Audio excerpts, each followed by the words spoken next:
keterampilan yang pertama yang perlu dimiliki. Ya, ini adalah keterampilan untuk listen, bukan sekedar dengar, ya, tapi mendengarkan. Nah, itu beda ya. Kalau dalam bahasa Inggris itu hear sama listen itu beda. Ya, jadi ini adalah kemampuan pertama. Ketika Anda mau start, Pak, saya mau komunikator jadi leader yang lebih baik. Jawabannya satu, Anda harus punya keterampilan untuk mendengarkan. Ternyata mendengarkan itu bukan cuma pasang punya telinga, bukan cuma punya dua telinga kemudian cukup, no, tapi ada keterampilan ya yang diperlukan. Teman-teman harus tahu, yang pertama kali Anda harus tahu adalah ketika Anda mau berkomunikasi, dan ini nanti akan menjadi evaluasi kita ya.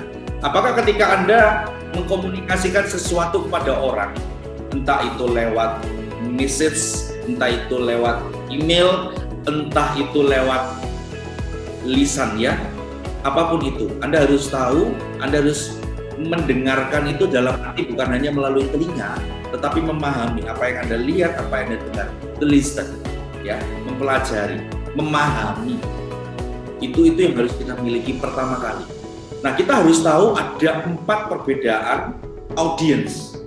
Setelah kita communicate something, ada 4 perbedaan audience. Kita harus evaluate itu. Memang audience kita ini atau anak buah kita ini sejauh apa mereka? Ada 4 step menurut saya. Ada yang satu, menurut saya dari paling rendah sampai paling tinggi. Levelnya apa, Pak? Satu, tertarik dulu. Ya, kalau tertarik dia stay, dia lihat Anda, dia pay attention sama Anda, itu tertarik Bapak Ibu ya. Kalau dia panggil pimpinan, dia ngomong kemudian dia lihat Anda dan kepalanya angguk-angguk, mungkin dia tertarik. Tapi jangan puas, ya. Jangan puas sampai situ karena belum tentu dia mendengar. Masuk telinga kanan, keluar telinga kiri. Belum tentu yang juga mendengar masuk mereka paham.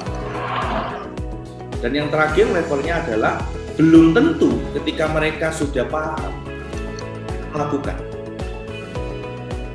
Jadi ketika Anda memberikan informasi, bukan hanya sekedar kita tahu bahwa mereka duduk di depan kita, misalkan kita lagi briefing ya, kemudian mereka ada di depan kita, mereka memperhatikan kita, melihat matanya menuju ke kita, kemudian kita stop. Bagaimana cara kita memastikan, pertanyaan saya, mereka bukan hanya tertarik, bukan hanya mendengar, bukan hanya paham, tapi mereka do it. Itu adalah evaluasi yang paling tinggi ya. Bagaimana mereka melakukan nggak kira-kira? Kalau mereka sudah melakukannya, berarti komunikasi Anda bukan hanya informasinya sampai, bukan hanya mereka paham, tapi mereka juga terpersuasi untuk melakukan itu. Ya, itu level yang paling tinggi. Tapi nanti kita belajar bagaimana caranya bukan hanya sampaikan informasi, tapi juga mendelivery, bukan hanya itu, tapi juga selling, Pak.